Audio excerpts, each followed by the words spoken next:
लक्ष्मण भक्त हनुमान सीताराम लक्ष्मण भक्त हनुमान जय गौरानिताय गौरानिताय गौरानिताय जय गौरानिताय जय प्रभुपादा जय प्रभुपादा जय प्रभुपादा जय प्रभुपादा जय गुरुदेवा जय गुरुदेवा जय गुरुदेवा श्रील गुरुदेवा। हरे कृष्ण हरिनाम संकीर्तन की जय। हरे कृष्ण महामंत्र की जय। निताय गौर प्रेमानंदे। हरे हरि యూట్యూబ్ రికార్డింగ్ ఏదో ప్రాబ్లం వచ్చింది, అందుకని ట్రై చేస్తూ అలాగా. No.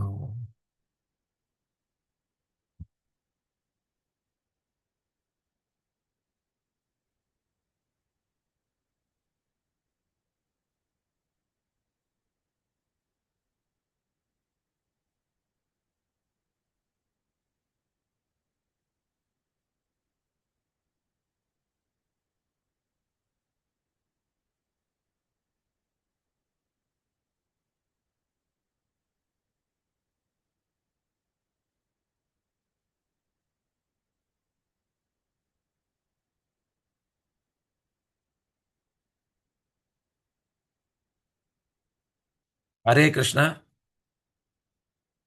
ప్రభుజీ, వాయిస్ కొంచెం తేడా ఉండొచ్చు కానీ మీకు క్లియర్గా వినపడుతోందా? ఆ, audio video. Hare Krishna.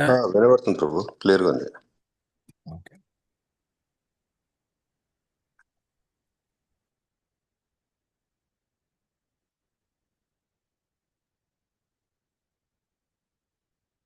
So భక్తులందరికీ సాదర ప్రణామాలు. ఆన్లైన్లో వచ్చిన మీకు అందరికీ అంతర్జాతీయ కృష్ణ చైతన్య సంఘం ఇస్కాన్ తరఫున మీకు అందరికీ స్వాగతం. ఎప్పటిలాగే మనం మంగళాచరణ శ్లోకాలను పఠనం చేసుకుని ఈశోపనిషత్తు 79వ రోజు ధారావాహిక శిక్షణా శిబిరం కార్యక్రమంలోకి వెళదాం. ఓం నమో భగవతే వాసుదేవాయ. ఓం నమో భగవతే వాసుదేవాయ. ఓం నమో భగవతే వాసుదేవాయ. ఓం అజ్ఞానతిమిరాంధస్య జ్ఞానాంజనశలాకయా చక్షురున్మీలితం येन తస్మై శ్రీ గురవే నమః. శ్రీచైతన్యమనోభీష్టం స్థాపితం येन భూతలే స్వయం రూపా కదా మహ్యం దదాతి స్వపదాంతికం. వందేహం శ్రీగురో శ్రీయుతాపదకమలం శ్రీగురూన్ వైష్ణవాంశ్చ శ్రీరూపం సాగ్రజాతం సహగణా రఘునాథాన్వితం తం సజీవం సాద్వైతం సావధూతం పరిజనసహితం కృష్ణచైతన్యదేవం శ్రీరాధా కృష్ణపాదాన్ సహగణా లలితా శ్రీవిశాఖాన్వితాంశ. హే కృష్ణ కరుణా సింధో దీనబంధో జగత్పతే గోపేశ గోపికాకాంత రాధాకాంత నమోస్తుతే. తప్త కాంచన గౌరాంగి రాధే బృందావనేశ్వరి వృషభానుసుతే దేవి ప్రణమామి హరిప్రియే. వాంఛాకల్పతరుభ్యశ్చ కృపా సింధుభ్య ఏవ చ పతితానాం పావనేభ్యో వైష్ణవేభ్యో నమో నమః. నమో ఓం విష్ణుపాదాయ కృష్ణప్రేష్టాయ భూతలే శ్రీమతే భక్తివేదాంత స్వామిన్నితి నామినే. నమస్తే సరస్వతీ దేవే గౌరవాణి ప్రచారిణే నిర్విశేష శూన్యవాది పాశ్చాత్య దేశతారిణే.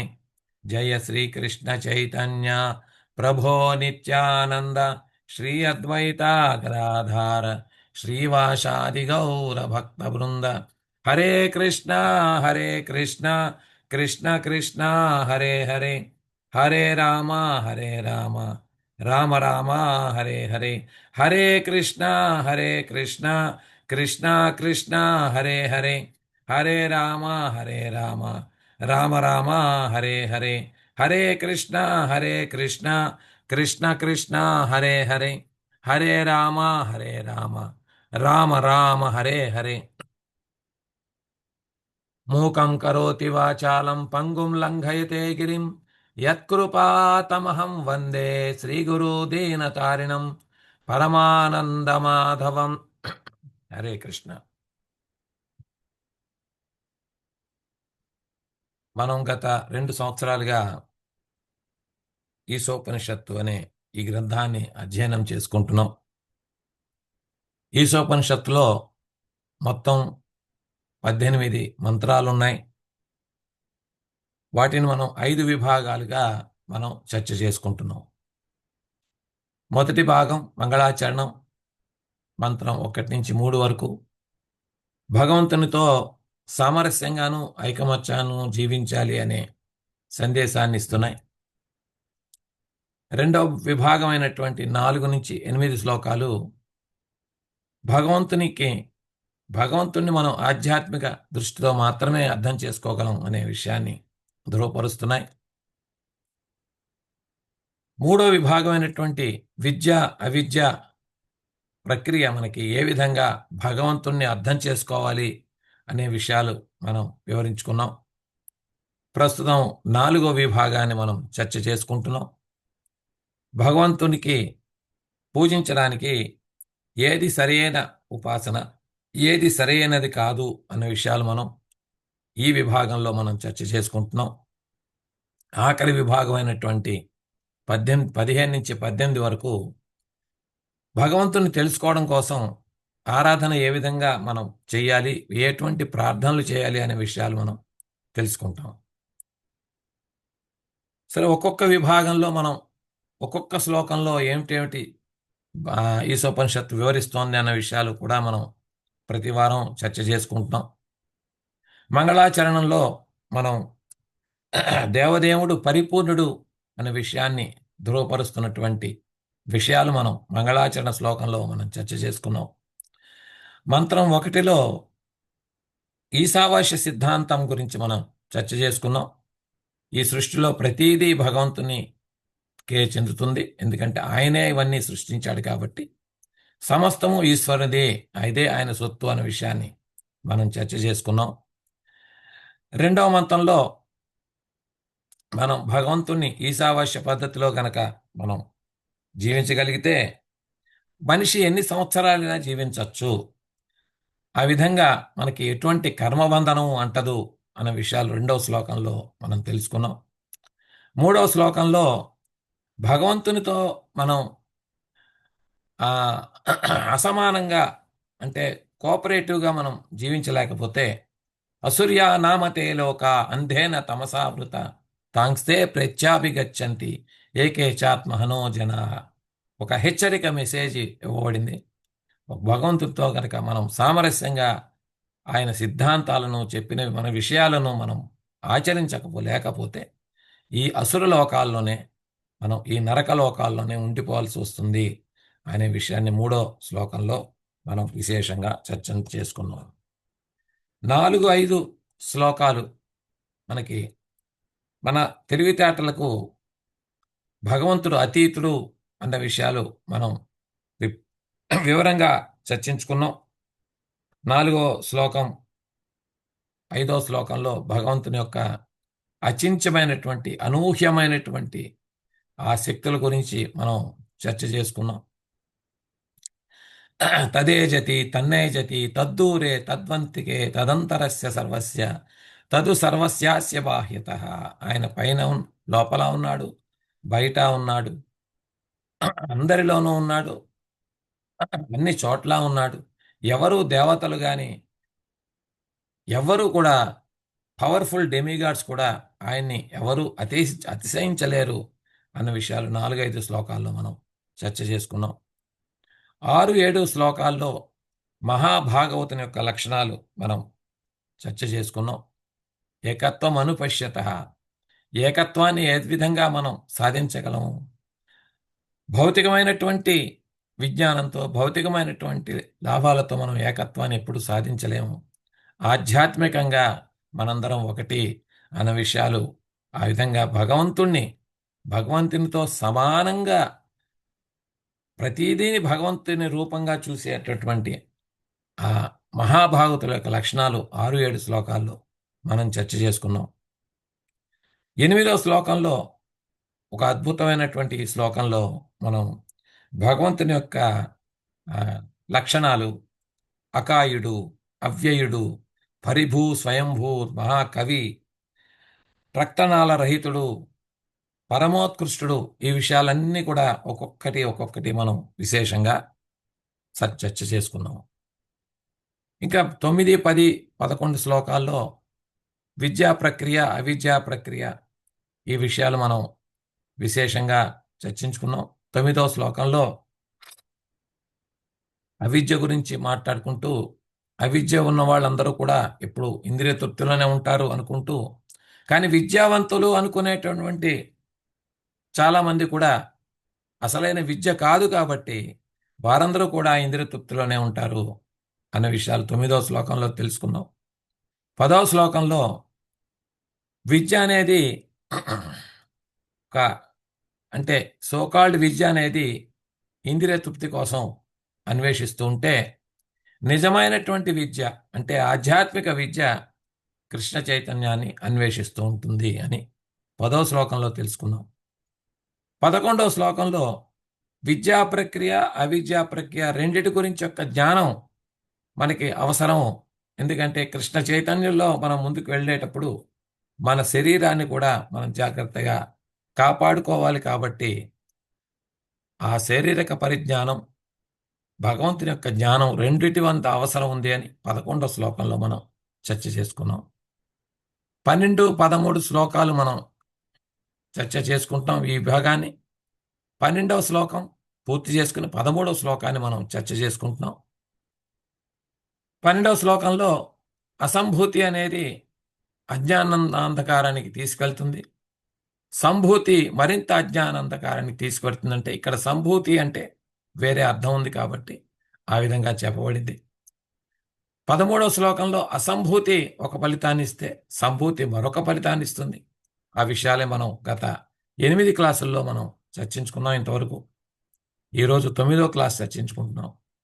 అసంభూతి, సంభూతి రెంటి యొక్క జ్ఞానం అవసరం.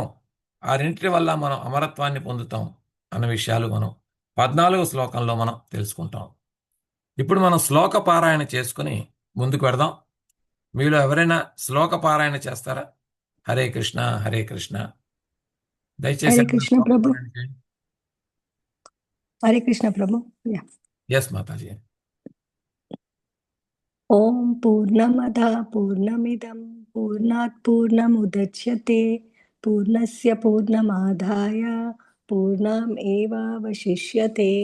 ఈశావాస్యం ఇదం సర్వం యత్కించిత్ జగత్యాం జగత్ తేన భుంజీత మా గ్రీడా కస్య స్విద్ధనం. కుర్వాణీవేహ కర్మాణి జిజీవిషే చాత్మసమః ఏవం త్వయి నాన్యతే తోస్తి నా కర్మ లిప్యతే నరా. సూర్యనామా తేన తమసావృతః తామస్తే ప్రేత్యాభిగచ్చन्ति ఏకే చాత్మాహనో జనః. అనేజదేకం మనసో జవీయో నైన దేవా ఆప్నువన్ పూర్వమర్షత్ తద్ధావతోన్యానతేతి తిష్టాత్ తస్మిన్ అపో మతిరిశ్వ దధాతి. తద్ఏజాతి తన్నైజాతి తద్దూరే తద్వాంతికే తదంతరస్య సర్వస్య తదో సర్వస్య బాయతః. యస్తు సర్వాణి భూతాని ఆత్మాని ఏవానుపశ్యతి సర్వభూతేషు చాత్మానం తతో న విజుగుప్సతే. యస్మిన్ సర్వాణి భూతాని ఆత్మైవాద్భుద్విజానతః తత్ర కో మోహకా శోకా ఏకత్వం అనుపశ్యతః. సప్రయాగచక్రం అఖాయం అవ్రణం शुद्धमपापविद्धं कविर्मनीषी परिभुः स्वयंभूर्यथातयतोरितान् व्यददाच्च चाश्वतीभ्यः समाभ्यः अन्धं तमः प्रविश्यन्ति ये विद्यम् उपासते ततो भूया इव ते तमो यो विद्यायां रतः अन्यद् एवाहुर्विद्यया न्यायद् अविद्यया इति सुश्रुमधीराणां येनस्तद्विचिचक्षरे विद्यां च अविद्यं च वेदो भयं सः अविद्यया मृत्युं धृत्वा विद्यायामृतमश्नुते अन्धं तमः प्रविश्यन्ति ये सम्भूतिम् उपासते तथो भूया इव ते तमो यौ असम्बुद्ध्यमृतः अन्यद् एवाहुसम्भवात् अन्यद् आहुरसम्भवात् इति सुश्रुमधीराणां येनस्तद्विचिचक्षरे सम्भूतिं च विनाशं च यस्तद्वेदो भयं सः विनाशेन मृत्युं धृत्वा संयुत्यामृतमाश्नुते हिरण्मयेन पात्रेण सत्यस्यापि हितं मुखं तत्त्वं पुंसान् अपावृणु सत्यधर्माय दृष्टये पुंसानेकक्षरे यं सूर्यप्रजापत्या व्यूहारस्मिन् समूहतेजो यत्ते रूपं कल्याणतमं तत्ते पश्यामि योऽस्व असौ पुरुषः सोऽहम् अस्मि वायुरनिलममृतम् अतेदं बाष्मान्तं शरीरम् ॐ क्रतो स्मर कृतं स्मर क्रतो स्मर कृतं स्मर अग्नेनय सुतपरायस्मान् विश्वानि देव यो अस्मज् जुहुरनम् एनो भूयिष्ठां ते नाम उक्तिं विधेम हरे कृष्ण थैंक यू प्रभु हरे कृष्ण माताजी थैंक यू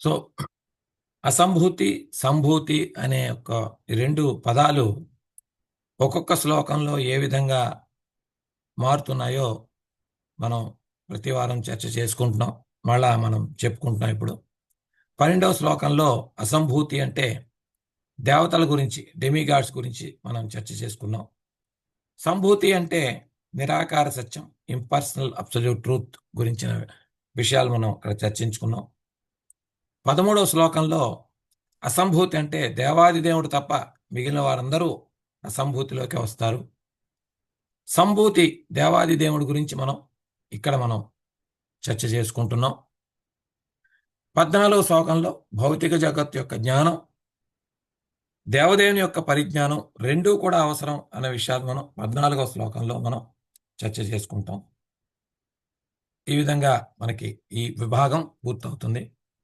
ఇప్పుడు మనం శ్లోకాన్ని చదువుకొని ముందుకు వెడదాం అన్యదేవాహుర్సంభవాత్ అన్యదాహురసంభవాత్ ఇతి సృష్టుమధీరాణాం येनस्तद्विचक्षिरे It is said that one result is obtained by worshipping the supreme cause of all causes, and that another is obtained by worshipping what is not supreme. All this was heard from the undisturbed authorities who clearly explained it. సర్వ కారణములకు పరమ కారణమును పూజించుటచే ఒక రకమైన ఫలితము, పరమోన్నతము కానటువంటి దానిని పూజించుటచే వేరొక ఫలితము లభిస్తుందని చెప్పబడింది. దీనినంతటినీ నేను ధీరుల నుండి విని ఉంటిని, వారు స్పష్టముగా వివరించారు. ఇది శ్లోకం యొక్క తాత్పర్యం. సో ప్రభుపాదుల వారి యొక్క భాష్యాన్ని మనం 6 భాగాలుగా మనం చర్చ చేసుకుంటున్నాం. మొదటి భాగంలో ధీరుని గురించిన చర్చను చాలా విశేషంగా మనం చర్చించుకున్నాం. ధీరుడంటే ఎవరు, ఆ విషయాలని చర్చించుకున్నాం. అన్ని మార్గాలు ఒకే లక్ష్యానికి దారి తీస్తాయి అని మన దేశ ప్రజలకు బాగా నూరిపోసడం వల్ల అందరూ కూడా ఎవరినైనా పూజించవచ్చు, మనం ఎక్కడికైనా వెళ్ళచ్చు, ఏ దేవుణ్ణి పూజించినా అందరూ కూడా భగవంతుని చేరుకుంటారు అనే ఒక అవివేకమైనటువంటి ఆ విషయాలను మనం ధీరుడి ద్వారా మనం శ్రవణం చేసి అది తప్పు అని తెలుసుకున్న విషయాలు మనకు అనేక ఉదాహరణలతో మనం శ్రవణం చేసి తెలుసుకున్నాం. భిన్నమైన పూజా విధానాలు భిన్నమైనటువంటి ఫలితాలు ఇస్తాయని మనం మొదటి భాగంలో తెలుసుకున్నాం. రెండవ భాగంలో ధీరుడు శాస్త్రాన్ని బోధిస్తాడు. ఇక్కడ 2, 3, 4, 5 పేరాలు ఉన్నాయి. అక్కడ ధీరుడు శాస్త్రాన్ని బోధిస్తాడు. వేరువేరు మార్గాలు వేరువేరు విషయాలు వేరువేరు లక్ష్యాలకు దారితీస్తాయనే విషయాన్ని మనం విశేషంగా చర్చించుకున్నాం. ఆ విషయాలన్నీ మనం తార్కిక దృక్పథంతో, తర్వాత ఆధ్యాత్మిక దృక్పథంతో, శాస్త్రీయ దృక్పథంతో, సాంస్కృతిక దృక్పథంతో అవన్నీ కూడా మనం విశేషంగా పరిశీలన చేసాం. అన్ని వివిధమైన ఎగ్జాంపుల్స్ ద్వారా మనం చర్చ చేసుకున్నాం. అదే క్లాసులో మనం 3 రకాలైనటువంటి మార్గాలు మనం చర్చ చేసుకున్నాం. ప్రత్యేకవాదం, బహుళత్వవాదం, సంఘటితవాదం, ఎక్స్క్లూజివిజం, ప్లూరలిజం, ఇంక్లూజివిజం, ఈ మూడిటి గురించి విశేషంగా చర్చ చేసుకున్నాం. మన కృష్ణ చైతన్య మార్గం అనేది ఒక ఎక్స్క్లూజివిజం కాదు, ఇంక్లూజివిజం అని చెప్పి మనం ప్రూవ్ చేసుకుంటూ అనేక రకాలైనటువంటి ఉదాహరణలు ప్రభుపాదుల వారు చెప్పినటువంటి ఉదాహరణలు మనం చర్చ చేసుకున్నాం. చెడ్డ బేరం యొక్క ఉత్తమ లాభాన్ని మనం ప్రస్తావించుకున్నాం. ఏ విధంగా చెడ్డ బేరం నుంచి ఉత్తమ లాభం పొందొచ్చు అన్న విషయాలు మనం చర్చ చేసుకున్నాం. తర్వాత ఇంకా శ్రీకృష్ణుడు ఆది పురుషుడు, సమస్తము ఆయన నుంచే ఉద్భవించాయి. భగవద్గీతలో ఉన్నటువంటి ఏవం పరంపరా ప్రాప్తం ఆ శ్లోకాన్ని మనం చెప్పుకున్నాం. తర్వాత భగవద్గీతలోని మరొక శ్లోకాన్ని అహం సర్వస్య ప్రభవో, ఈ శ్లోకాన్ని కూడా చర్చ చేసుకున్నాం. తర్వాత భాగంలో మనం సమస్త దేవతల్ని భగవంతుడే సృష్టించాడు, శ్రీకృష్ణుడే అందరికీ మూలం అన్న విషయాలు చర్చించుకుంటూ బ్రహ్మ, విష్ణు, మహేశ్వరుడు, ప్రజాపతులు, అష్టవశువులు, ఏకాదశ రుద్రులు, ద్వాదశ ఆదిత్యులు అందరూ నారాయణ నుంచి వచ్చిన అంశాలు అన్న విషయాలు మనం చర్చించుకుంటూ ప్రభుపాదుల వారు ఏం చెప్పారు, వీరందరూ కూడా నారాయణ నుంచి వచ్చిన అంశలే, నారాయణుడు శ్రీకృష్ణుని స్వయాంశము అని ప్రభుపాదుల వారు భాషలో వివరించారు. ఇవన్నీ కూడా మనం చర్చించుకున్నాం. ఇవన్నీ కూడా ప్రామాణిక శ్లోకాలతో మనం ఆ విషయాలను మనం చర్చ చేసుకున్నాం. నారాయణ ఉపనిషత్తు, మహా ఉపనిషత్తు, గోపాలత ఉపనిషత్తు, మహా ఉపనిషత్తు, వరాహ పురాణం, మహాభారతం నుంచి ఒక శ్లోకం, తర్వాత మహాభారతం శాంతి పర్వంలో శ్లోకం, ఇవన్నీ మనం శ్లోకాలను మనం చర్చించుకుంటూ అదే సందర్భంలో మనం అష్టదిక్కులంటే ఏమిటి, అష్టదిక్పాలకులంటే ఎవరు, వారి పట్టణాలు, వారి భార్యలు, వారి వాహనాలు, ఇవన్నీ కూడా మనం చర్చ చేసుకున్నాం. ఆ తర్వాత అష్టసిద్ధులంటే ఎవరు, అష్టైశ్వర్యాలు అంటే ఏమిటి, అష్ట కష్టాలు అంటే ఏమిటి, నవవిధులు అంటే ఏమిటి, నవనిధులు అంటే ఏమిటి, వీటన్నిటి మీద మనం చర్చ చేసుకుంటూ ముందుకు వెళ్ళాం. తర్వాత మనకు ప్రామాణిక శ్లోకం అయినటువంటి బ్రహ్మ సమితిలో ఈశ్వర పరమా కృష్ణ సచ్చిదానంద విగ్రహ అనాదిరాతిర్ గోవింద సర్వకారణ కారణం, ఈ శ్లోకాన్ని మనం అధ్యయనం చేసుకున్నాం. మరికొన్ని ఉదాహరణలతో అధ్యయనం చేసుకున్నాం. కృష్ణ చైతన్యం ప్రధాన విషయమా లేదా పక్క విషయమా అన్న విషయాన్ని గురించి మనం చర్చ చేసుకున్నాం. అలాగే భగవంతుని తెలుసుకోవడం అంటే ఏమిటి, దాని అర్థం ఏమిటి, భగవంతుని అందరూ తెలుసుకోవాలి అంటారు, వాటి యొక్క ఖచ్చితమైన అర్థం ఏమిటి, ఆ విషయాలు మనం చర్చ చేసుకున్నాం. కృష్ణ చైతన్యం ప్రధాన విషయమా పక్క విషయమా, ఆ విషయం కూడా మనం చర్చ చేసుకున్నాం. Krishna consciousness is not an optional subject అని ఇవి గంభీరమైనటువంటి ఈ స్టేట్మెంట్ని మనం తెలుసుకున్నాం. గంభీరమైన భక్తులందరికీ ప్రధాన విషయం ఎప్పుడు కూడా కృష్ణ చైతన్యం, వాటికి సంబంధించిన కార్యక్రమాలు ఉంటాయి. అనుబంధ విషయాలు అంటే మెయిన్ సబ్జెక్ట్ మనకి మనం చదువుకున్నప్పుడు main subject and ancillary subjects ఎలా ఉంటాయో, మన ప్రధానమైనటువంటి మెయిన్ సబ్జెక్ట్ కృష్ణ చైతన్యం. మిగతా యాన్సిలరీ సబ్జెక్ట్స్ అన్నా మన ఉద్యోగం, సంసారం, పిల్లలు, ఈ విషయాలన్నీ కూడా మనం వివరణ చేసుకున్నాం. కింది వారం మనం 9వ పేరాని మనం అధ్యయనం చేసాం. 9వ పేరాలో మనం దివ్య జ్ఞానాన్ని మనం ఎప్పుడు ధీరుడైనటువంటి ఆచార్య నుంచి మనం శ్రద్ధతోనూ ప్రేమతోనూ విన్నప్పుడే మనకి శ్రీకృష్ణుడే సర్వస్వం అనే విషయాన్ని మనకి తెలుసుకుని ఆ భాగవతం ప్రవచనాల మీద శ్రద్ధ ఏర్పడుతుంది అన్న విషయాన్ని చర్చించుకున్నాం. ప్రకృతి సుడిగుండాలచే కలత చెందేవాడు ఎప్పుడు ఆచార్యుడు కాలేడు అన్న విషయాన్ని మనం చర్చ చేసుకున్నాం. One who is disturbed by the will pool of the material energy is not qualified to become Acharya. So ప్రభుపాదుల వారు ఇంగ్లీష్లో చాలా చక్కని పదం will pool of the material energy అని ఒక చక్కని పదం వాడారు. తెలుగులో దాన్ని ప్రకృతి సుడిగుండాలు అని చెప్పి అనువాదం జరిగింది.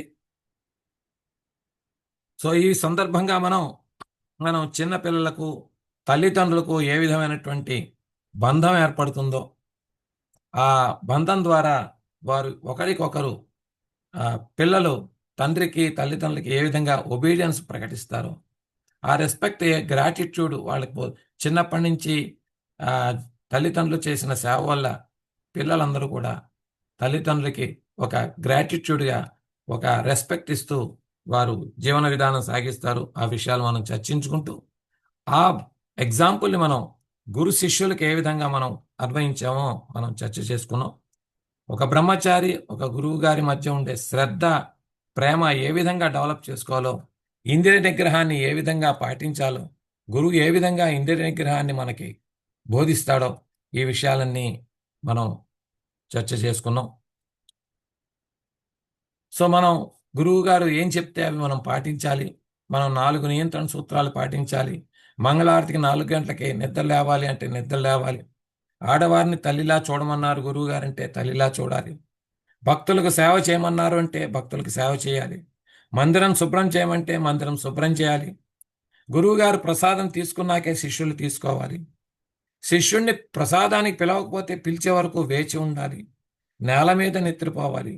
అయితే ఈ రూల్స్ అన్నీ ఎందుకండి అంటే, ఈ రూల్స్ అన్నీ కూడా ఇంద్రియాలు నియంత్రణలో ఉంచుకోవడానికి. లేకపోతే ఇంద్రియాలు గుర్రంలా పరిగెడుతూ ఉంటాయి. ఇంద్రియాలు మనస్సును నిగ్రహించుకోవడం ఎంతో కష్టం. అంచేత ఈ నియంత్రణ సూత్రాలన్నీ పాటించాలి అన్న విషయం మనం చేసుకున్నాం. సో ఈ విధంగా గురువు గారికి శరణాగతి పొందడం. Obedience come from respect, respect comes from obedience, respect from gratitude. ఈ విషయాలు మనం కిందటి వారం మనం చర్చ చేసుకున్నాం. So will pool of material energy అది ఏ విధంగా అని ఒక ముకుందమాల శ్లోకం మనం చెప్పుకున్నాం. అది మళ్ళా మనం రిసైట్ చేయట్లేదు. సో మనకి ఇక్కడి నుంచి ప్రకృతి సులిగుండాలచే కలత చెందడం అంటే ఏమిటి అని మరికొన్ని ఉదాహరణలతో మనం క్లాస్ ముందుకు తీసుకెడదాం. What is the meaning of disturbed by the will pool of material energy? ఎవరికైనా బలహీనమైనటువంటి స్వభావం ఉందనుకోండి, వీక్ క్యారెక్టర్, ఆయన భౌతిక శక్తుల వల్ల కలవరం చెందుతాడు. ఒక్కొక్కసారి గురుస్థానం వరకు కూడా ఎదిగాక ఎక్కువగా ధనం సంపాదించడం, శిష్యులు ఎక్కువగా పెరగడం, విలాసవంతమైనటువంటి సౌకర్యాలు రావడం, ఇవన్నీ కలిగినప్పుడు గురువుగారు కూడా పతనం చెందే అవకాశం ఉంది అని ప్రభుపాదుల వారు హెచ్చరిస్తున్నారు. ఎప్పుడైతే ఫౌండర్ ఆచార్య కనుక ఈ భౌతిక జగత్తు నుంచి నిష్క్రమించినప్పుడు అక్కడ ఆ మఠంలో అనేక సమస్యలు తలెత్తాయి అన్న విషయాలు మనకి ఆ గౌడ్య మఠంలోని విషయాలు మనకి వివరించారు. సో అందుకే ఎవరైనా సరే తగినంతగా శ్రీకృష్ణుని కీర్తించడం మానేసిన ఆధ్యాత్మిక జీవితంలో ఉత్సాహం తగ్గిపోతుంది. చాలా ఇంపార్టెంట్ స్టేట్మెంట్ ఇది. ఎవరైనా సరే తగినంతగా కృష్ణుణ్ణి మనం కీర్తించడం చెయ్యకలేకపోతే ఆధ్యాత్మిక జీవితంలో ఉత్సాహం తగ్గిపోతుంది. అంచేత మనం చరిత్రను గనక పరిశీలన చేస్తే ఫౌండర్ ఆచార్య వెళ్ళిపోయిన తర్వాత ఆ సంస్థలో భౌతికమైనటువంటి నిప్పులు అంటుకోవడం మనం చూసాం. గౌడ్యమఠం అనేది ఒక ఉదాహరణ. అలాగే శ్రీల ప్రభుపాదులు గారు కూడా వెళ్ళిపోయినప్పుడు కొంతమంది భక్తులు ఆయన ఫాల్ డౌన్ అయ్యారు. ఎందుకు అంటే ఒక స్ట్రాంగ్ స్పిరిచువల్ మాస్టర్ ఉండడం వల్ల సమస్యలు రాలేదు. ఆయన లోకం విడిచి వెళ్ళగానే ఈ విధమైనటువంటి కల్మషాలు మళ్ళా తిరిగి వచ్చాయి.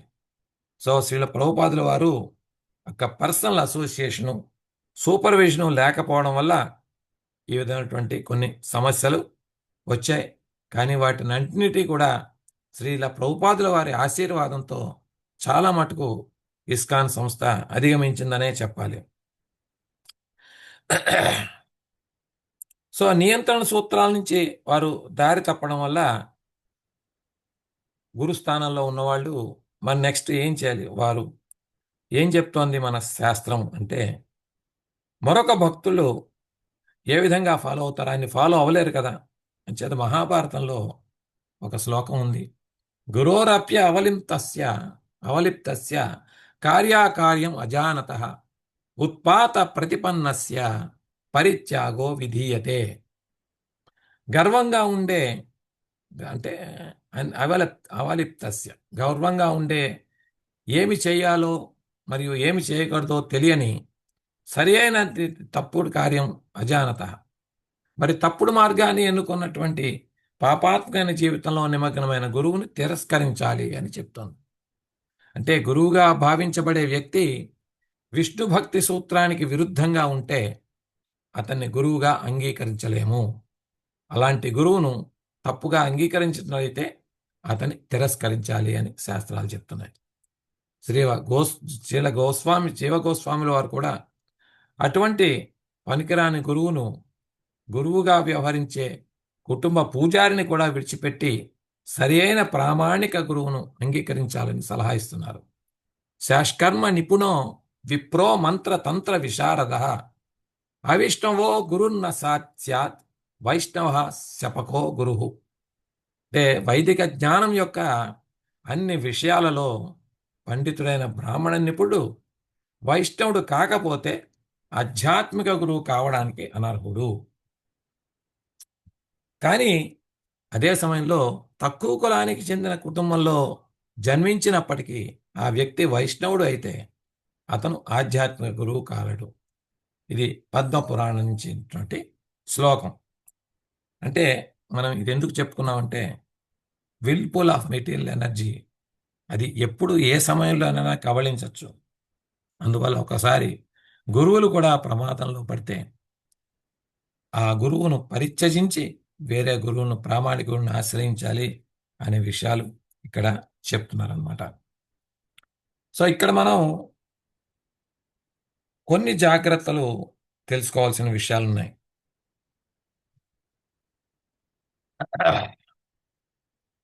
ముఖ్యమైన విషయం ఏమిటంటే, గురువు గారు ఇక్కడ మనం ఆల్రెడీ ఒక గురువు దగ్గర మనం దీక్ష తీసుకున్నాం. ఆ గురువు ఒకవేళ ఫాల్ డౌన్ అయినప్పుడు ఆయనని విమర్శించకూడదు, ఎప్పుడు కూడా ఎటువంటి విమర్శలు చేయకూడదు ఆయన్ని. అంటే దానికి బదులుగా మనకు నిరాశకు గురి అవ్వకుండా ఆయన కూడా భౌతికంగా ఆధ్యాత్మికంగా మరలా పైకి రావాలి అని ఒక విధమైనటువంటి ప్రార్థనలు ఆయన గురించి కూడా చేస్తూ ఉండాలి. చాలా ఇంపార్టెంట్ స్టేట్మెంట్. సో అందరూ కూడా ఈ విధంగానే ఎదురు దెబ్బలు అందరికీ తలిగే అవకాశం ఉంది కాబట్టి అందరూ కూడా ఈ ఆయన ఎడల అపరాధ భావాలు కలిగి ఉండకూడదు. ఆ గురువు వల్ల అపరాధ భావాలు కలిగి ఉండకూడదు. ఆయన మరలా కృష్ణ భక్తిలోకి రావాలి అని మనం ఆయన గురించి ఎప్పుడు కూడా ప్రార్థన చేస్తూ ఉండాలి. అంటే మనం ఎలా అర్థం చేసుకోవాలంటే, మాయాదేవికి ఎంతో శక్తివంతంగా ఉంటుంది. అందుచేత నేను చాలా జాగ్రత్తతో ఉండాలి.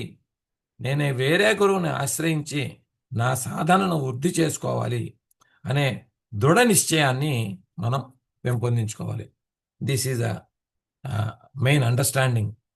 ఒక్కొక్కసారి గురువు కన్నా శిష్యుడు కాలక్రమేణా ఏమవుతుందంటే ఒక పెద్ద స్కాలర్ కావచ్చు గురువు కన్నా శిష్యుడు. గురువుగారి కన్నా శాస్త్రాలు బాగా అవపోసన చూసి ఆయన మాట్లాడచ్చు. కానీ గురువు కన్నా నేను పెద్దవాడిని అయ్యాను అనే కించిత్తు మాత్రం గర్వం వచ్చిందంటే ఆ శిష్యుడు వెంటనే ఫాల్ డౌన్ అయిపోతాడు. తన గురువు పెద్ద జ్ఞాని కాకపోయినా తన గురువుని అనర్హుడుగా భావించకూడదు ఎప్పుడు కూడా. బదులుగా ఆయన తన ఆధ్యాత్మికంగా ఇచ్చినటువంటి సూత్రాలను అభ్యాసాలను చక్కగా నమ్మకంగా అవలంబిస్తూ ఉండాలి. ఆయన కృష్ణ భక్తి పారవస్యంలో మునిగి తేలుతున్నప్పుడు ఆయన నుంచి మనం స్ఫూర్తిని తెచ్చుకోవాలి. ఆ విధంగా మనం స్ఫూర్తిని తెచ్చుకొని మనకు ముందుకు వెళ్ళాలి. అంతేగాని ఆయన కన్నా నేను పండితుణ్ణి అనే భావం కించిత్తు మాత్రం కూడా మొలకెత్తకూడదు. Because different disciples are different times, different ways they will improve themselves. అది మనం చాలామందిని మనం శిష్యుల్ని చూసుంటాం. మనం ఒక్కొక్కసారి మీకు అనిపించవచ్చు, మనకి గురువు గారి కన్నా వీళ్ళు బాగా చెప్తున్నారు అని అనిపించవచ్చు.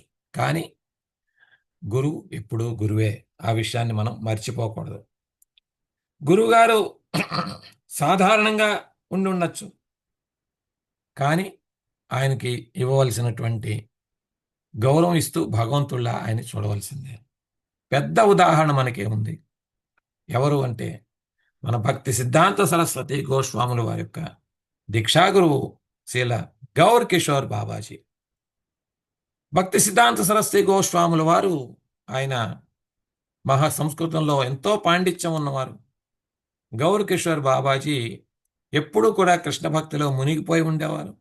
ఆయన దగ్గర రెండు పుస్తకాలు ఉండేవి. ఒకటి ప్రేమ భక్తి చంద్రిక, 2 శరణాగతి. ఆయన 24 గంటల్లో కూడా భక్తి పారవస్యంలోనే ఉండేవారు. ఎవరిని దగ్గరికి రానిచ్చేవారు.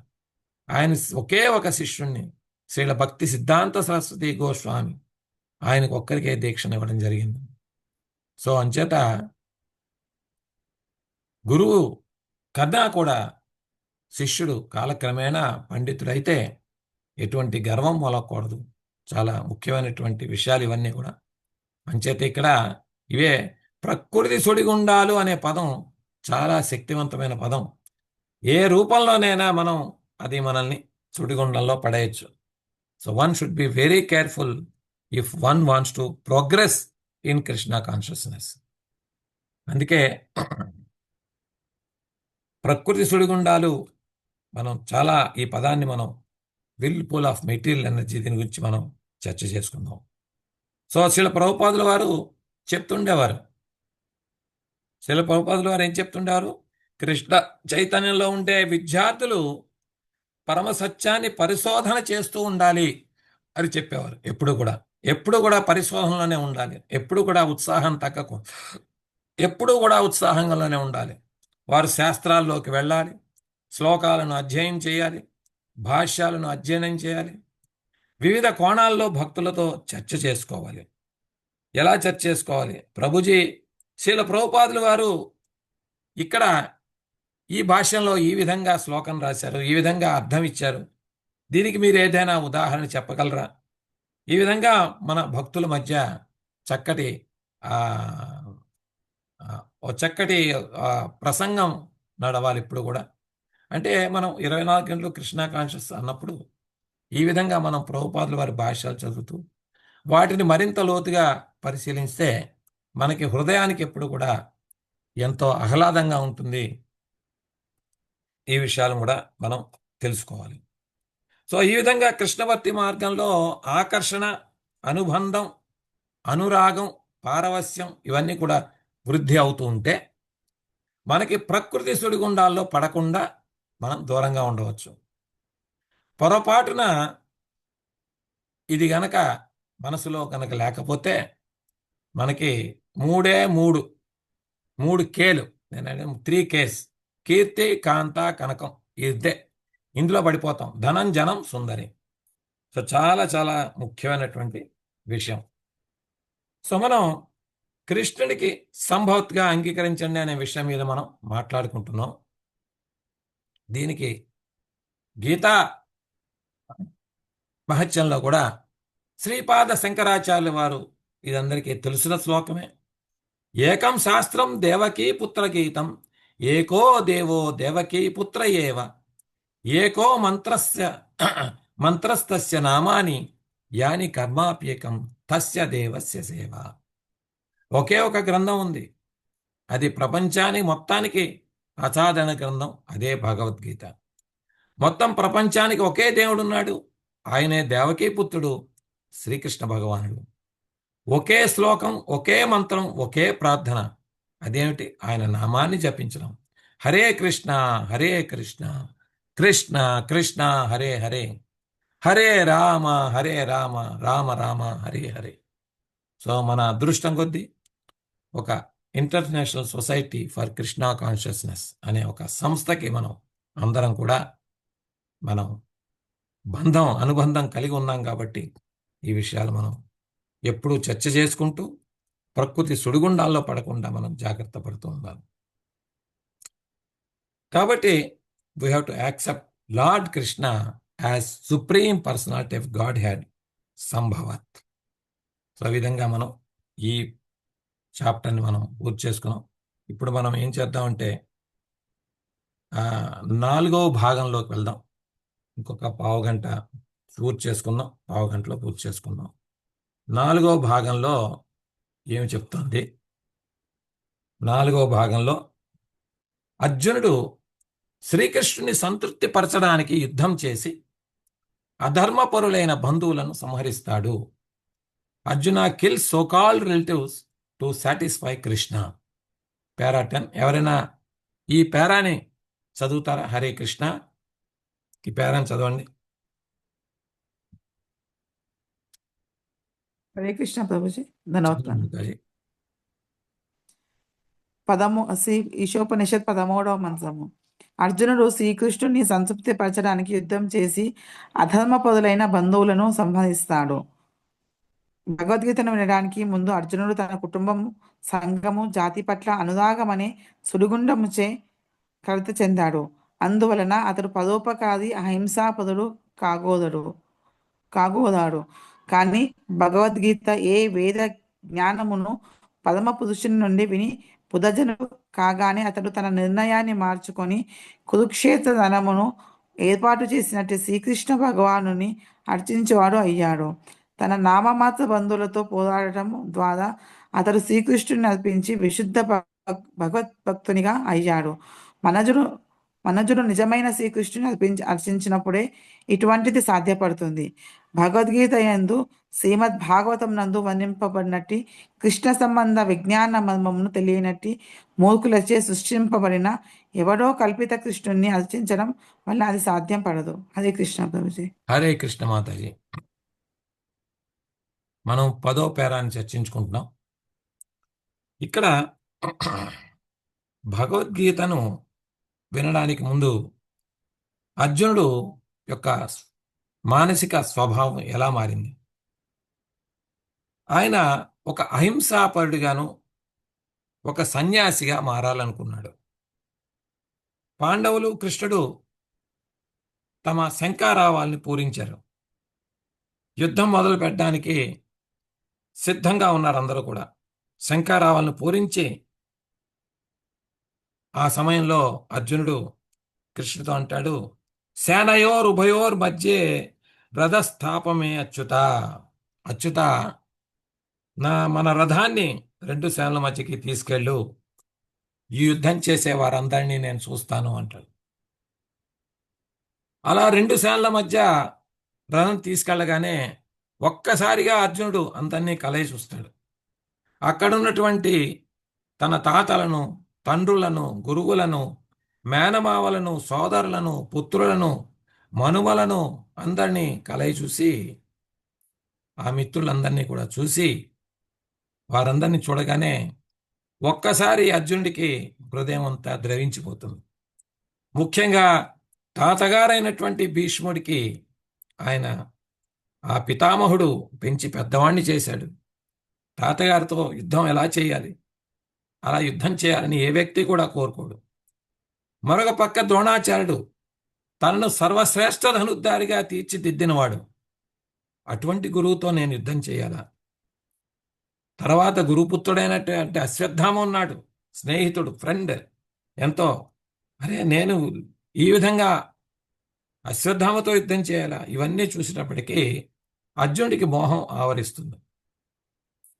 ఇంతమంది తన వారిని యుద్ధంలో ఓడించి వారిని చంపి నేనేం బావుకుంటాను అనే భావన మొలకెత్తుతుంది.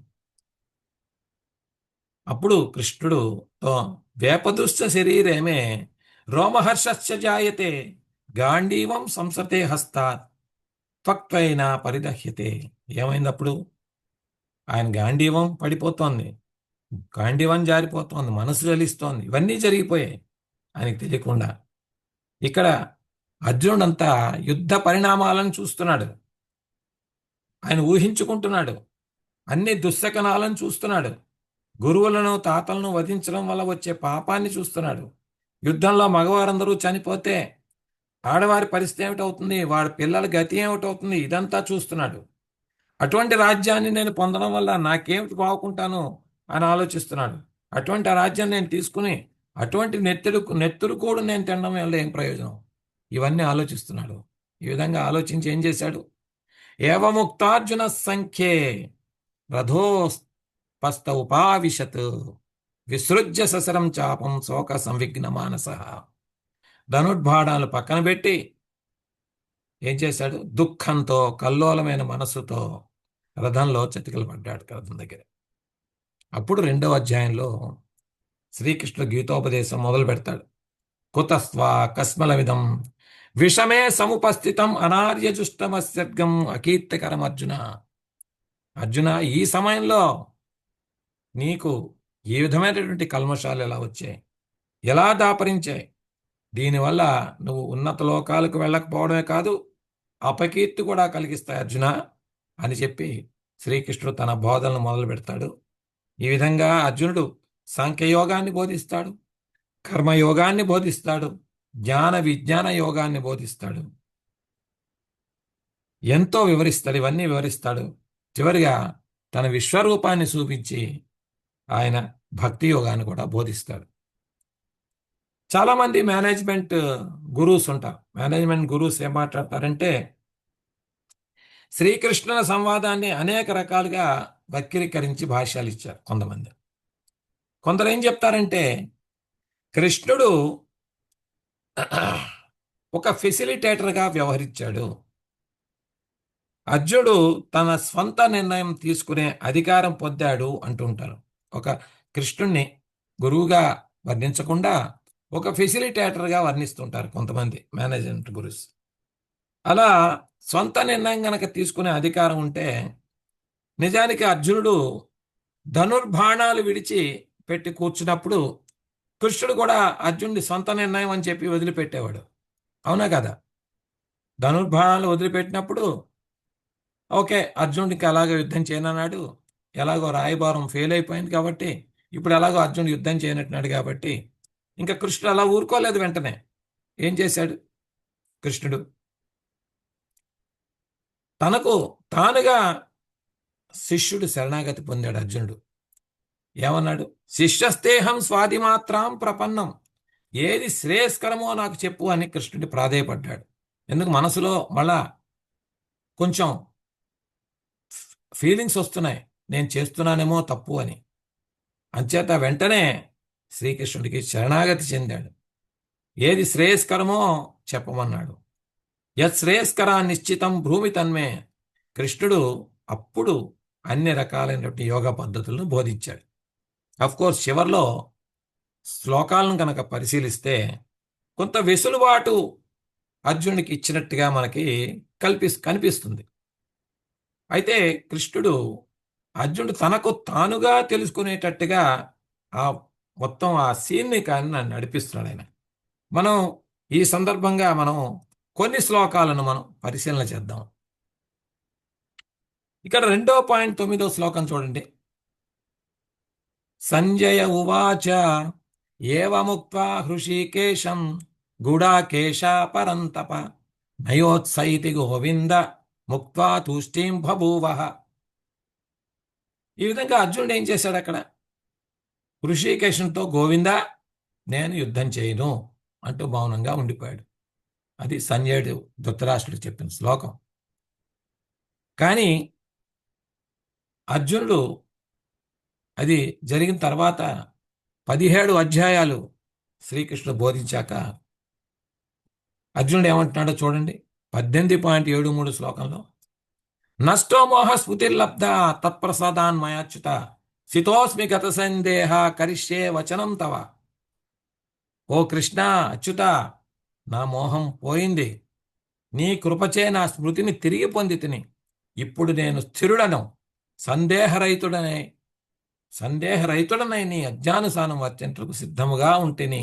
చూడండి, కరిష్యే వచనం తవ, నేను సిద్ధంగా ఉన్నాను అని చెప్తున్నాడు.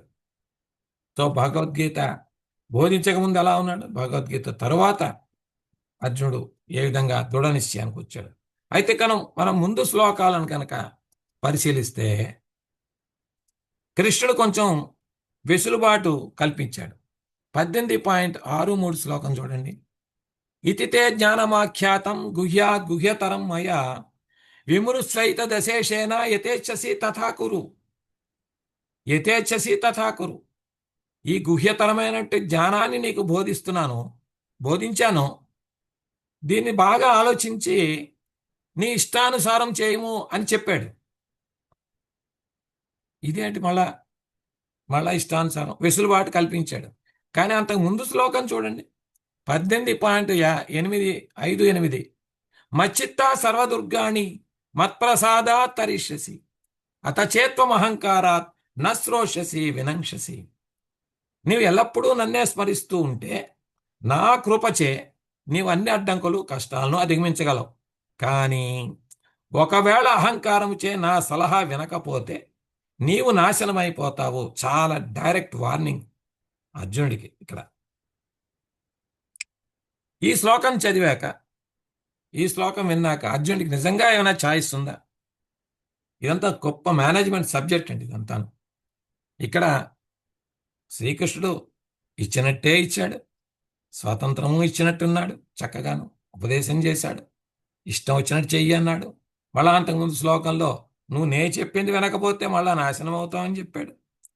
తర్వాత అర్జునుడు అంటే ఇదంతా ఎందుకు అంటే అర్జునుడు తనకు తానుగా తెలుసుకునేటట్టుగా ఇవన్నీ కూడా ఇచ్చాడనమాట. సో అవన్నీ విన్నాక అర్జున హ్యాస్ బికమ్ బుధ. ఏ విధంగా ఆడు?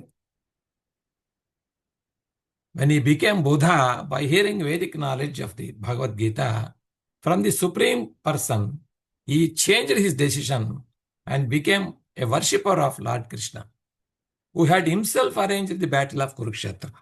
Arjuna worshipped the Lord by fighting with his so-called relatives, and in this way he became a pure devotee of the Lord. ప్రభుపాదులు వారు రాస్తున్నారు, భగవద్గీత ఏ వేద జ్ఞానమును పరమపురుషుడి నుంచి విని బుద్ధజనుడు కాగానే కురుక్షేత్ర రంగమున ఏర్పాటు చేసినటువంటి శ్రీకృష్ణ భగవాన్ని అర్చించేవాడు అయ్యాడు.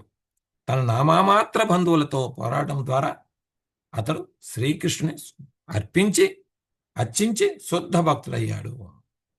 సో ఇవన్నీ మనం వింటే మనకి రెండు ఛాయిస్లు ఉన్నాయండి. రెండు ఛాయిస్లు. ఒకటి, కృష్ణుని మాట వినకుండా ఈ భౌతిక జగత్తులోనే పరిభ్రమిస్తూ ఉండడం, అది ఒక ఛాయిస్. రెండో ఛాయిస్ ఏమిటి? కృష్ణుడి మాట విని ఆయన చెప్పినటువంటి ఆదేశాలు ఉపదేశాలు చదివి ఆధ్యాత్మిక పురోగతి సాధించి భగవద్ధామం చేరుకోవడం. ఏ ఛాయిస్లు లేవు, రెండు ఛాయిస్లు. ఇక్కడైనా ఉండు, గోలోకమైనా వెళ్ళు. భూలోకమా గోలోకమా నిర్ణయించుకోవడం మన చేతిలో ఉంది. సో ఎందుకు ఈ కృష్ణుడు అర్జునుడి యొక్క నిర్ణయం మార్చుకోవడానికి 17 అధ్యాయాలు భగవద్గీతను చెప్పవలసి వచ్చిందంటే అది అర్జునుడి యొక్క ప్రయోజనం కోసం. ఇంకో విషయం ఏంటంటే అర్జునుడి ద్వారా మనకి ఈ మన ప్రయోజనాల కోసం కృష్ణుడు చెప్తున్నాడు. ద్వాపరయుగం చివరిలో జరిగింది, కలియుగం వస్తుంది కాబట్టి అర్జునుడికి ఒక మోహమైనటువంటి మోహం కలిగించి మనందరినీ ఉద్ధరించడానికి శ్రీకృష్ణుడు ఇంతటి యొక్క జ్ఞానాన్ని మనకి అర్జునుడి ద్వారా మనకి బోధిస్తున్నాడు అనమాట. ఒకవేళ అర్జునుడు అహింసావాది అయినా లోకం ఊరుకుంటుందా? ఉదాహరణకు మనకి ప్రపంచంలో అతిపెద్ద అహింసావాదిగా ఎవరు కీర్తించబడ్డారు? మీకు అందరికీ గుర్తుండింది. ప్రపంచంలో అతిపెద్ద అహింసావాది ఎవరు? హరే కృష్ణ అన్న చెప్పండి. మహాత్మా గాంధీ. Yes, correct. గౌతమ బుద్ధుడు అవతారం. సో పెద్ద అహింసావాది ఎవరంటే మనకి గాంధీ మహాత్ముడు. స్వాతంత్రం ఆయన ఎంతో సాధారణ జీవితం గడిపారు. ఆయన సాధారణ దుస్తులు ధరించాడు. స్వాతంత్రం వచ్చిన ఆయన దేశానికి ప్రధానమంత్రి కావాలని కోరుకోలేదు. ప్రపంచంలో అందరి చేత ఆయన ఒక నాన్ వైలెంట్ పర్సన్గా కీర్తించబడ్డాడు. ఆస్తిపాస్తులు సంపాదించలేదు. లైఫ్ అంతా కూడా స్వాతంత్రోద్యమం కోసం అహింసావాదిగా పోరాటం చేశాడు. కానీ ఏమైంది? అటువంటి నాన్ వైలెంట్ వ్యక్తిని మోస్ట్ వైలెంట్ వే ఆయన హత్య చేయబడ్డాడు. అందుకే శ్రీల ప్రభుపాదులు వారు మనకి చెప్తుండేవారు, భౌతిక జగత్తులో భౌతిక పరిష్కారంతో మనం సమస్యలు సాధించలేము అని అనేక సార్లు ఆయన చెప్తూ ఉండేవారు ప్రభుపాదులు వారు. సో అందుకే ఇక్కడ మళ్ళా ఈ మొదటి వాక్యాన్ని మనం పరిశీలిస్తే ఈ పేరాలో అర్జునుడు భగవద్గీతను వినడానికి ముందు తన కుటుంబము, సంఘము, అనురాగము, అహింసావాది కావాలనుకున్నాడు. ఇక్కడ మనం ఇంకొక ఉదాహరణ కూడా మనం చెప్పుకోవచ్చు. ఒక బ్రహ్మచారి సన్యాసి ఆశ్రమంలో ఉన్నవారు వారి వారి బంధువులతో కానీ చుట్టాలతో కానీ ఉన్నారనుకోండి, అది ఎలా కుదురుతుంది? అది కుదరదు. అంచేత కుటుంబ వాతావరణంలోనూ బంధువులతోనూ కలిసి ఉండడం అనేది బ్రహ్మచార్యంలోనూ సన్యాసాశ్రమంలోనూ కుదరదనమాట. అందుకే చైతన్య మహాప్రభు కూడా శచీమాతతో విషయాన్ని చెప్పి ఆయన దూరంగా వెళ్ళడం జరిగింది. సో ఇక్కడ అర్జునుడు కూడా ఒక గృహస్థుడు, క్షత్రియుడు కాబట్టి అటువంటి సన్యాస పద్ధతిని అవలంబించలేడు. ఇక్కడ లాస్ట్ పేరాలో ఈ పేరా చివరిలో చదవండి ఎవరైనా. హరే కృష్ణ. ఇది చదవండి. లాస్ట్ పేరా చెప్పింది 10వ పేరాలో ఇక్కడ చూపిస్తున్నాం. ఎవరన్నా చదవండి. హరే కృష్ణ ప్రభు, నేను చదవచ్చా? చదవండి. మా ప్రభు వచ్చారా? చదవండి ప్రభు. హరే కృష్ణ.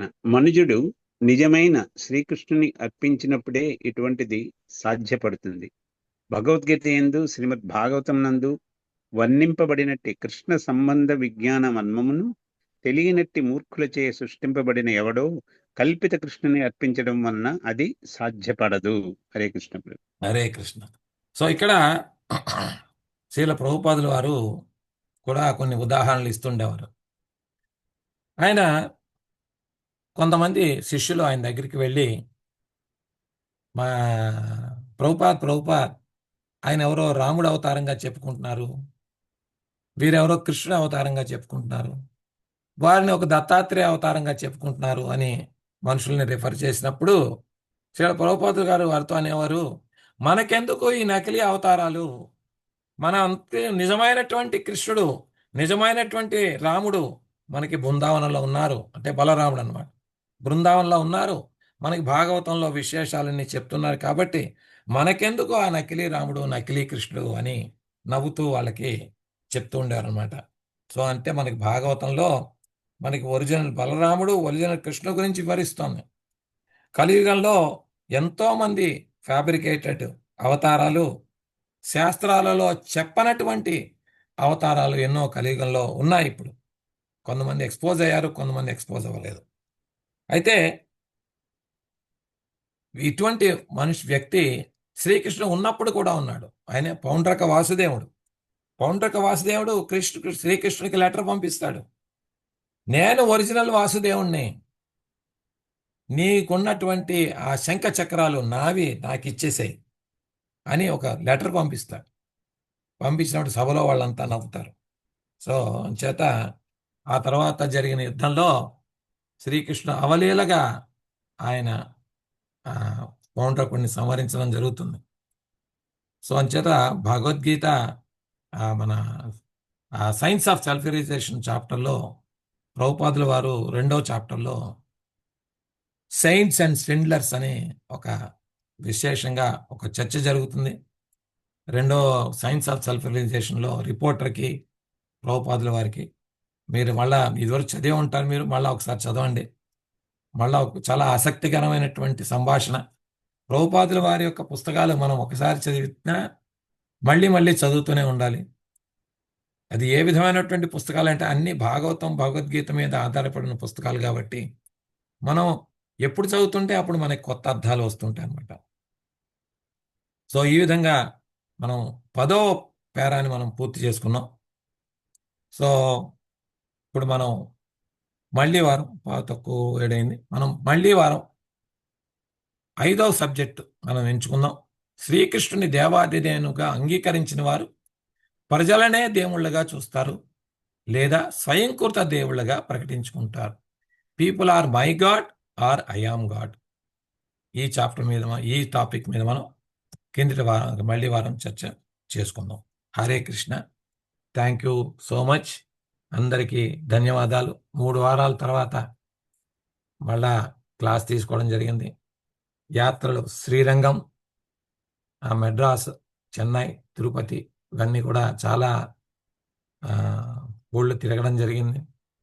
తిరుపతిలో మెయిన్ వెంకటేశ్వర స్వామినే కాకుండా ఇంకా కొన్ని వెంకటేశ్వర స్వామి గుళ్ళు, నరసింహస్వామి గుళ్ళు, చుట్టుపక్కల శ్రీరామాలయాలు దర్శించడం జరిగింది. అవన్నీ ఎప్పుడైనా మరొకసారి క్లాసులో వాటిని వివరించాలి అనుకుని కొంత నోట్స్ కూడా రాసుకుని ఉన్నాను. ఎప్పుడైనా వివరాలు చర్చించుకుందాం.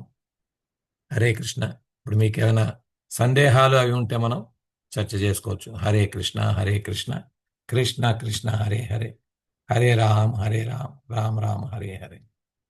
హరే కృష్ణ. మీకేమైనా సందేహాలు, ఏమైనా యాక్షన్ యాడ్ చేస్తారా చెప్పిన దానికి? హరే కృష్ణ. సూర్యం ప్రభు వచ్చారా? హరే కృష్ణ. థ్యాంక్ యూ ప్రభు. మురళీ గోవింద్ ప్రభు. వచ్చాను Prabhuji. Thank you Prabhuji. Suryam Prabhu, any comments ప్రభు? హరే కృష్ణ ప్రభుజీ. దండోత్ ప్రణామం ప్రభుజీ. క్లాస్ బాగుంది. ప్రకృతి సుడిగుండాలు, అది మాయ అనే దానికి దగ్గరగా అనిపిస్తుంది ప్రభుజీ. ఆ మాయలో ఎప్పుడు పడిపోతాం అనేది, మాయలో నుంచి బయటకు రాలేదే అనిపిస్తుంది. ఇంక పడిపోవడం అనేది తర్వాత సంగతి. చాలా కరెక్ట్ గా చెప్పారు. ఈ సందర్భంలో అప్పుడప్పుడు తలుచుకుంటూ ఉంటాను. శ్రీల ప్రభుపాదుల వారు ఒక శిష్యుడు వచ్చి, ప్రభుపాద్ నేను ఆధ్యాత్మికంగా ముందుకెళ్తున్నా అనిపిస్తోంది, కానీ అప్పుడప్పుడు మాయలోకి వెళ్తున్నాను అంటాడు. ప్రభుపాదుల వారు వెంటనే అందుకుని, కాదు నాయన, నువ్వు ఎప్పుడు మాయలోనే ఉన్నావు, అప్పుడప్పుడు ఆధ్యాత్మికంగా వెళ్తున్నావు అంటారనమాట. సో ఆ విధంగా మనం మాయలోనే ఉన్నాం. అట్లీస్ట్ నేను అప్పుడప్పుడు ఆధ్యాత్మికంగా ఏదో ఇలా ప్రభుపాదుల వారి యొక్క భాష్యాలను కొంచెం లోతుగా అర్థం చేసుకోవడానికి, అధ్యయనం చేయడానికి ప్రయత్నం చేస్తున్న వాళ్ళు అప్పుడప్పుడు ఒక మంచి ఫీలింగ్ అనేది కలుగుతోంది. హరే కృష్ణ. ఇంకేమన్నా కామెంట్స్ ఉన్నాయి ప్రభు? ఎవరైనా? మురళీ గోవింద్ ప్రభు ఏదో చెప్పాలనుకున్నారు, మీకు అర్థం వచ్చాను.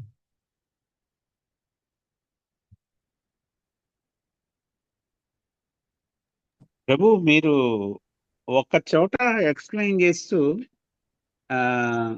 యాక్చువల్గా అర్జునుడు భగవద్గీతలో చాలా సందేహాలు అడుగుతాడు శ్రీకృష్ణుడిని.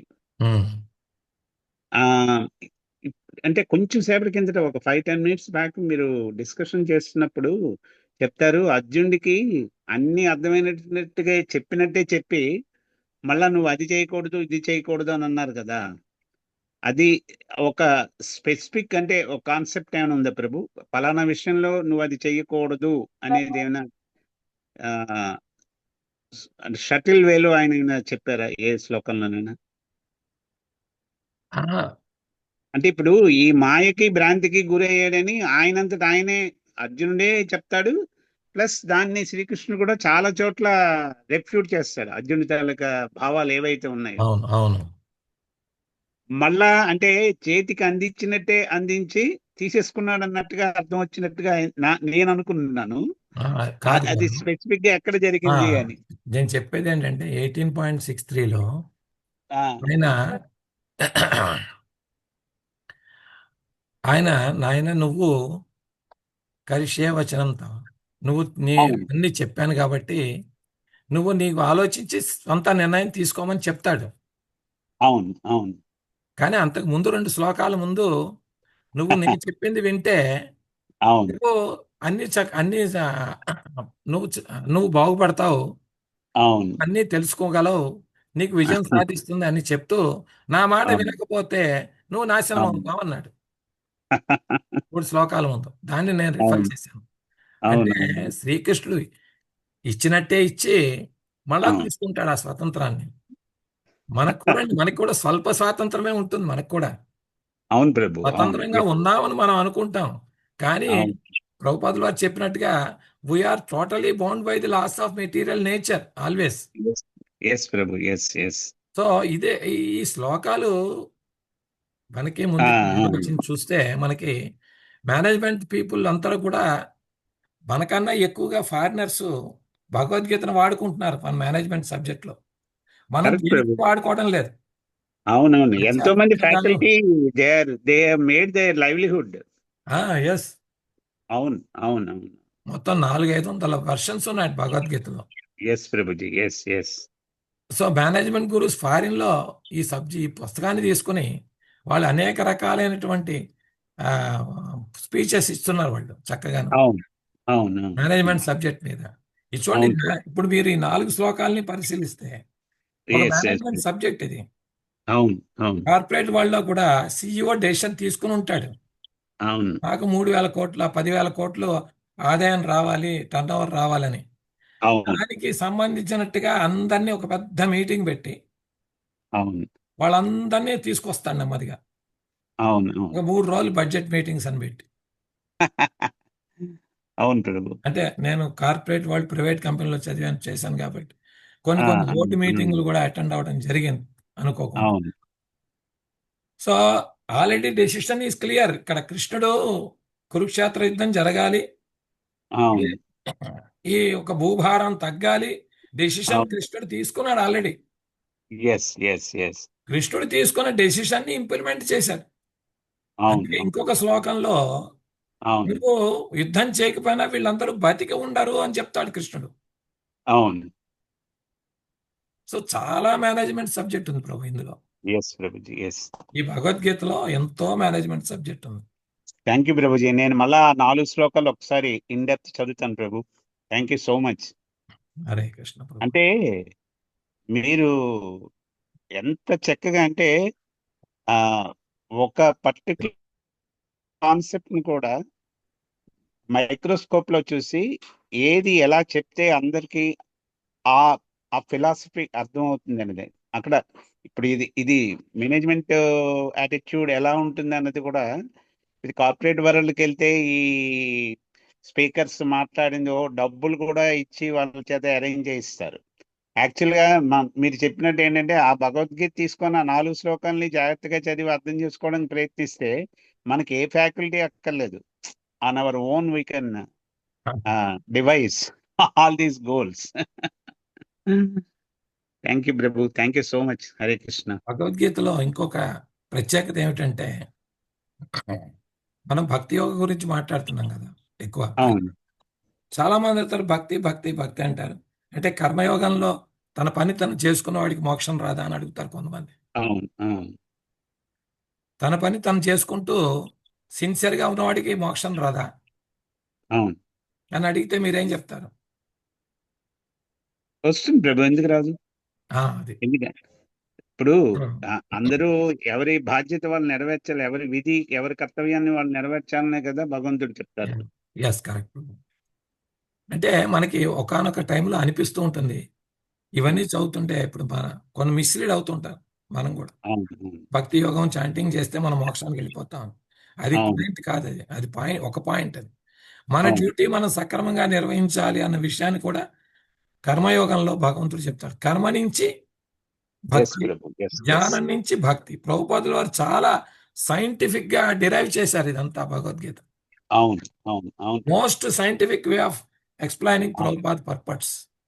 కరెక్ట్ ప్రభు. అది ఆయన కృష్ణుడే స్వయంగా రాయించాడు కాబట్టి ఈ రోజు అవును. కూడా మనం ఆ ప్రభుపాదుల వారి యొక్క, నేను ఈశోపనిషత్తు ఎన్నిసార్లు చదివానో నాకు గుర్తులేదు, కానీ ఎస్ ప్రభు. నేను ఆ చదువుతుంటే ఒక్కొక్క సెంటెన్స్, అంటే నేను ఇదొకటి నా సొంత కవిత్వం ఏమీ లేదు ఇందులో. నేను 5-6 ప్రవచనాలు వింటున్నాను నేను దీని మీద. అవును, అవును ప్రభు. రాధేశ్యామ్ ప్రభు ఏం చెప్పారు, అవును, తర్వాత ఇంకొక ఆయన ఎవరు, మన గౌరంగ ప్రభు ఏం చెప్పారు, తర్వాత ఇంకేమైనా శ్లోకం ప్రభుపాదుల వారు ఏం చెప్పారు, ఇలాంటివన్నీ చూసుకుని నేను రిలవెంట్ పాయింట్స్ అన్ని తీసుకుని నేను చెప్తాను అనమాట. Yes Prabhu, yes, agree with you fully. ఇంకా మనకేం, నాకేముంది పెద్ద గొప్ప ఇందులో ఏం లేదు.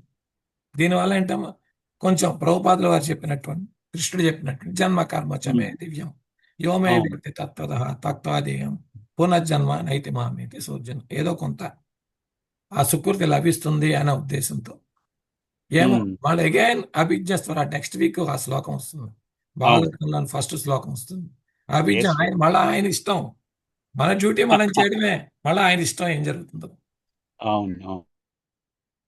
అది. Hare Krishna, thank you for thank you so much Prabhuji. Hare encouragement. Krishna, దండాత్మనం. మీరు చాలా ఎంకరేజ్మెంట్ ఇచ్చారు మళ్ళా. హరే కృష్ణ. ఇంకెవరన్నా ఏదన్నా చెప్తారా? హరే కృష్ణ. వామనాథ్ ప్రభు చాలా సీనియర్ మోస్ట్ డివోటీ, ప్రతిరోజు వస్తారు, అన్ని చక్కగా చెప్తారని. హరే కృష్ణ. దండాత్మనం ప్రభు.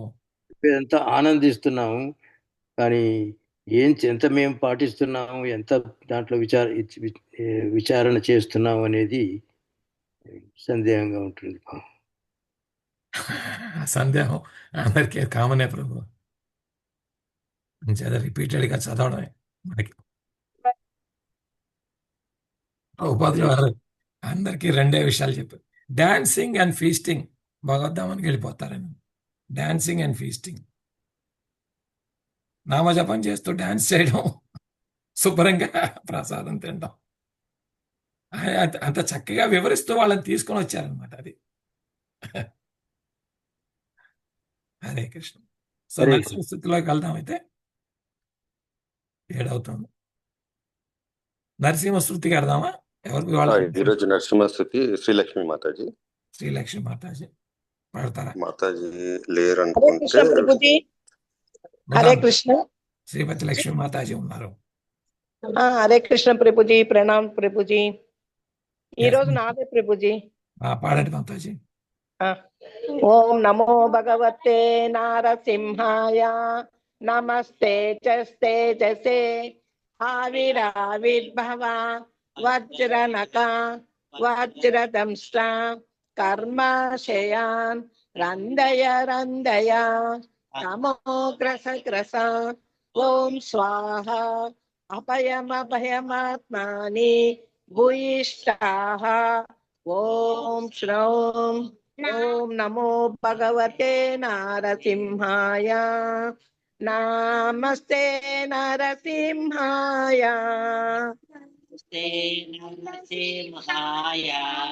నమస్తే నరసింహాయ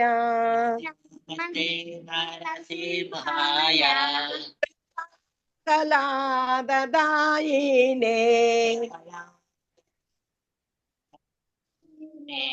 హిరణ్యాకాశీ పూర్వశః ఇట్లనా?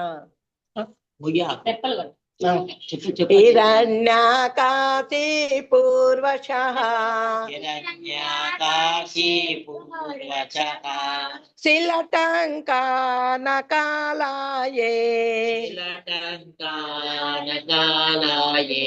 ఇతో నరసింహ పరతో నరసింహ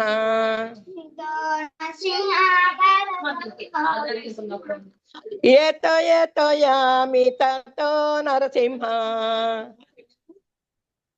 ఏతో ఏతో యామి తతో నరసింహ బాహే నరసింహ హృదయే నరసింహ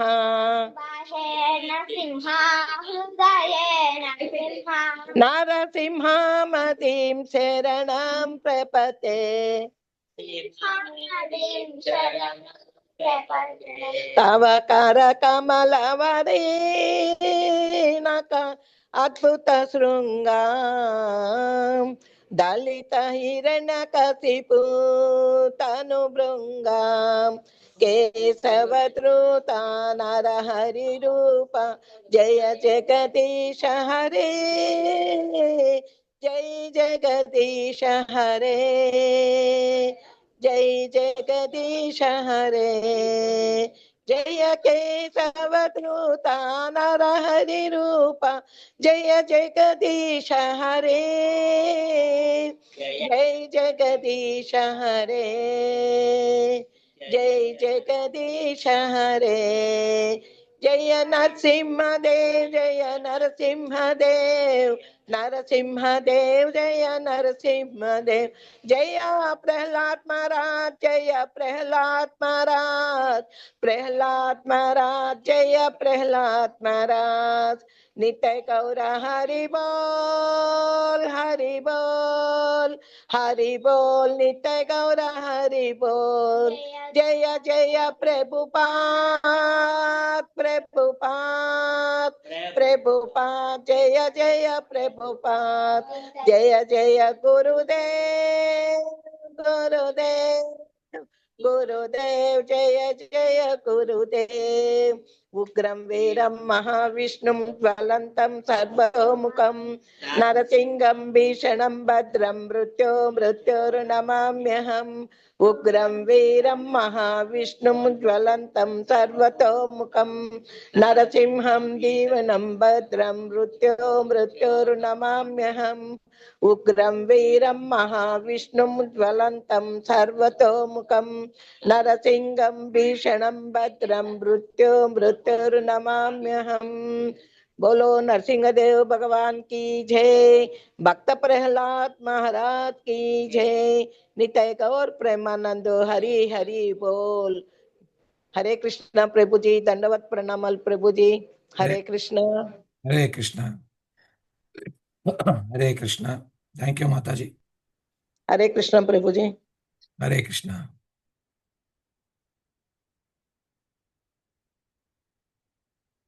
క్లోజ్ చేస్తాం ప్రభు